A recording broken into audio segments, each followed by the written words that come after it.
You want to learn real, natural English? Or do you want to sound like a dusty old textbook?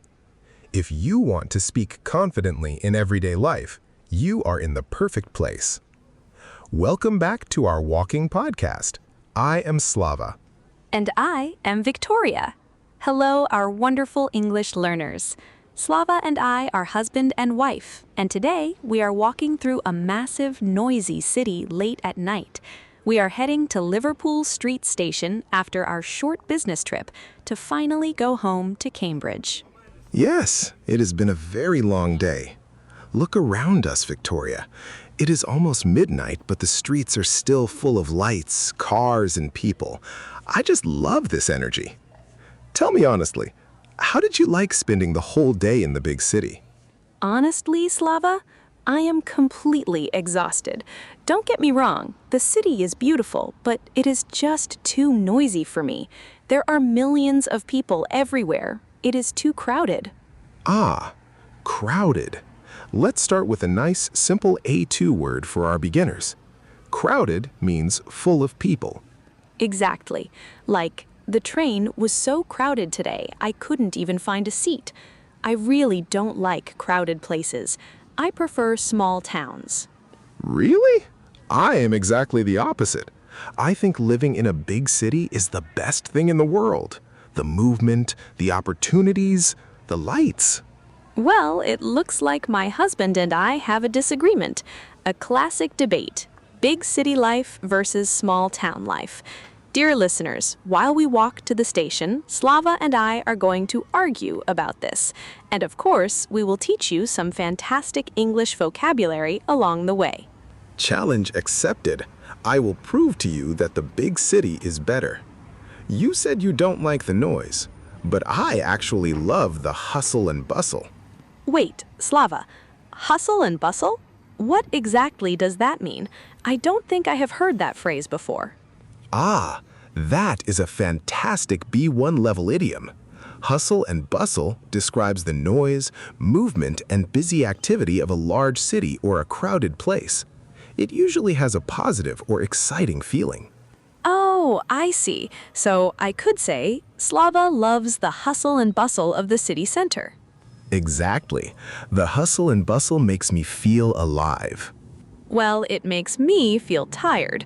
I prefer the opposite. I love peace and quiet. This is a great phrase for our listeners. It means silence, calm, and absolutely no stress. After a long week in the city, Victoria just wants to go home for some peace and quiet. Exactly. I want to wake up and hear birds, not police sirens and traffic jams. In a big city, life is just too fast-paced. Fast-paced. That's a brilliant compound adjective. It means that things happen very quickly. People walk fast, eat fast, and work fast. Living in a fast-paced environment is exhausting for me. But a fast-paced environment is amazing for your career. In a big city, there are endless opportunities. You can meet so many interesting people.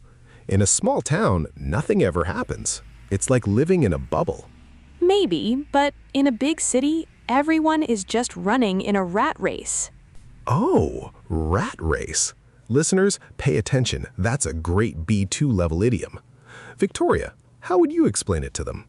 Rat race describes a way of life where people are constantly competing with each other for money, power, and success, like little rats running in a wheel, never stopping. Many people move to the countryside because they want to escape the rat race. See, even your example proves my point. People want to escape it. Plus, the big city is just a concrete jungle. A concrete jungle? Okay, now it's my turn to ask. What do you mean by that? I know what concrete is. It's the gray material we use to build buildings. But a jungle? Yes, a concrete jungle is an idiom we use to describe a modern city with too many ugly gray buildings, too many roads, and absolutely no green spaces or trees. Ah, I get it. This city is just a concrete jungle. There are no parks to relax in. That's a very visual idiom. But I have to disagree with you, my lovely wife. Look around. There are beautiful parks here. You just have to know where to find them. Teasing, if you can afford to live near them. That's my next big point, Slava. The cost of living. Oh, the cost of living. That's essential everyday vocabulary. It means the amount of money you need to pay for basic things like rent, food, electricity, and transport. Yes, and the cost of living in a metropolis is unbelievably high. Renting a tiny, dark apartment here costs an arm and a leg. In our smaller town, you get much more for your money. Okay, you are right about the rent, but the shopping here is incredible. Even if the cost of living is high, you can always go window shopping. Window shopping. That's a fun, simple phrase. It means walking past shops and looking at the beautiful products in the windows, but without actually buying anything. We didn't have any money to spend today, so we just went window shopping. It is completely free entertainment. Free entertainment, yes, but you don't know anyone here. In a small town, people are friendlier. We have a close-knit community. A close-knit community? I haven't used that phrase in a while. Let's break it down for our learners. Close-knit describes a group of people who care about each other, help each other, and know each other very well, like a tightly knitted sweater. In a small town, you know your neighbors, you say hello to the baker, you feel safe.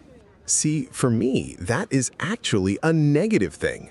In a small-knit community, everybody knows your business. There are no secrets. In a big city, you have total anonymity. You can just blend in. Blend in. That's a good phrasal verb. To blend in means to look like everyone else, so nobody notices you or pays special attention to you. Exactly. I love the big city because you can wear whatever you want, walk down the street, and just blend in with the crowd. Nobody judges you. I can see that you really love it here, Slava. When you walk past these big skyscrapers, you are totally in your element. In your element. This is a beautiful idiom. It means you are in a situation or environment where you feel totally comfortable, confident, and happy because it fits your personality perfectly. Put Slava in a noisy, fast-paced city, and he is completely in his element. Thank you. But when I look at you in this huge crowd, Victoria, I feel like you are out of your comfort zone. Out of your comfort zone. Yes, this is the perfect opposite phrase. Your comfort zone is the situation where you feel safe and relaxed. Being out of it means you're doing something that makes you feel a bit stressed or nervous. Navigating the crowded underground train stations definitely pushes Victoria out of her comfort zone. You are exactly right. It really does. But you know what? That is how we learn and grow. Look ahead, Slava. I can see the glowing signs of the train station. We're almost there. Ah, yes, the station. But don't relax just yet, Victoria. We still haven't finished our debate. We are going to enter the station, grab some hot coffee, and continue arguing about this until our train arrives.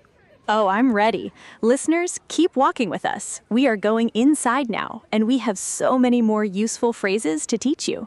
We are still walking, still talking, and still arguing. If you are just joining us, Victoria and I are debating the ultimate question. What is better, the big city or the small town? And so far, I think I'm winning. A small town is peaceful, while a big city is just a stressful rat race. But Slava, you promised you had more arguments for the city. Let's hear them. Oh, I have plenty of arguments. Think about the food, the culture, the events. In a big metropolis like London, you are completely spoiled for choice. Spoiled for choice. That sounds interesting. I know what a spoiled child is, a child who gets everything they want and behaves badly, but what does it mean to be spoiled for choice? It's a great B1 to B2 idiom. To be spoiled for choice means you have so many good options available that it's actually difficult to make a decision. You have too much to choose from. Ah, I get it now. Like when we were looking for a restaurant earlier today. There was Italian, Chinese, Mexican, Indian. I could say there are so many restaurants here, we're totally spoiled for choice. Exactly. In a small town, you only have one or two restaurants. Here, you have the whole world on a plate.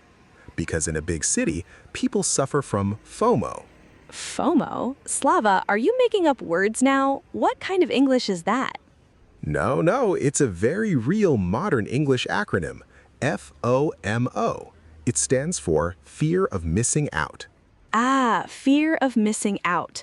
So it means you feel anxious or stressed because you think other people are having fun, going to cool events, or experiencing things, and you're not there.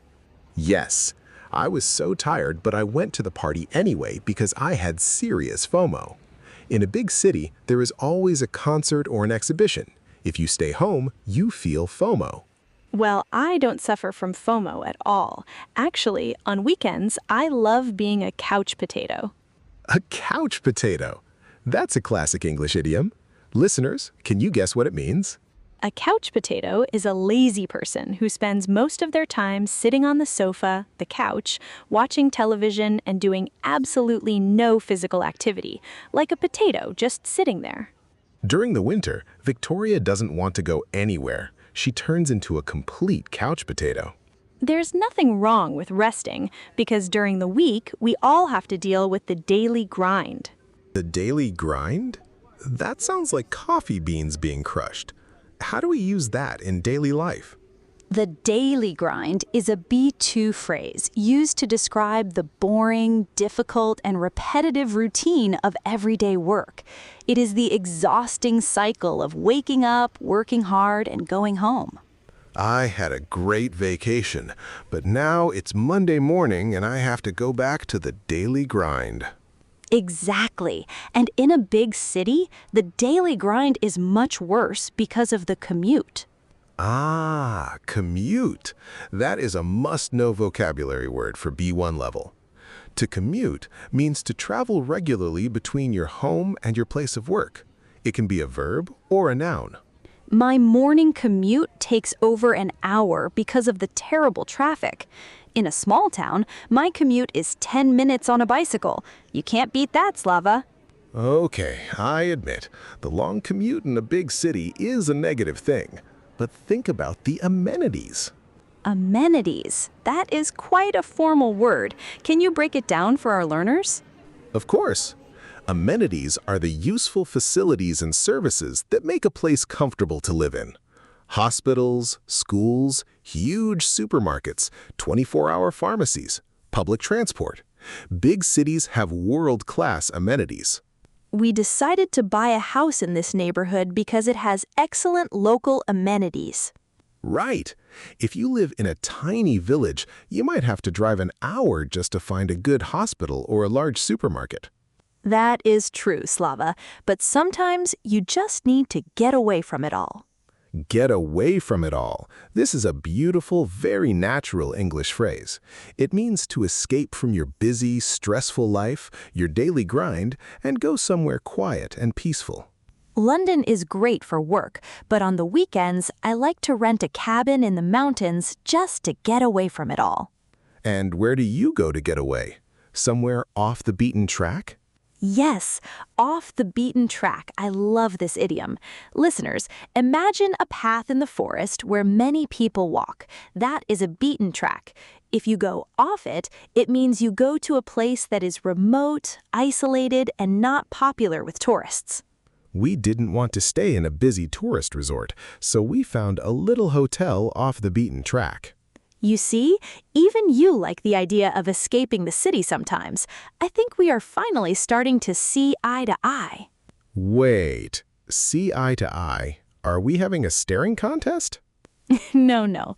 To see eye to eye is a great idiom for resolving arguments.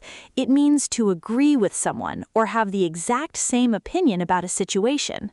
My boss and I don't always see eye to eye on how to manage the team.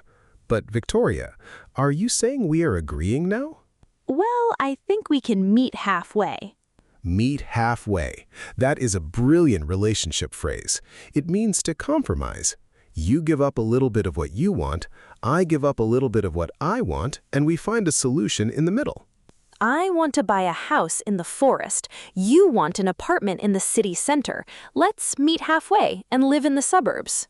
You know what, Victoria? That is exactly what we do. We live in Cambridge. It has a beautiful, quiet, close-knit community, but it is fast enough to keep us entertained. Exactly. It's not a massive, noisy metropolis, but it's not a boring, isolated village either. It has the best of both worlds. The best of both worlds. What a perfect idiom to finish our debate. Listeners, this means a situation where you can enjoy the advantages of two very different things at the exact same time. Working from home part-time and going to the office part-time gives me the best of both worlds. Living in a quieter town, but being able to take a train to London for the weekend, yes, that really is the best of both worlds. You win, Victoria. We met halfway. I always win the debates. But seriously, guys, it doesn't matter if you love the concrete jungle or the peaceful countryside. The most important thing is finding a place where you feel in your element. Well, speaking of being in our element, look where we are. We have finally made it to the platform. Oh, look, our train is already waiting for us on the platform. The doors are open. My legs are so happy right now.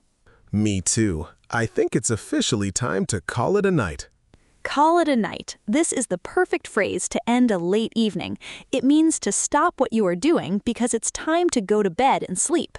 We have walked for miles, argued about cities, and taught a lot of English. Let's call it a night. Thank you so much for walking with us through the night streets of London, everyone. We hope you learned some great new vocabulary and idioms. Yes! Don't forget to practice these phrases.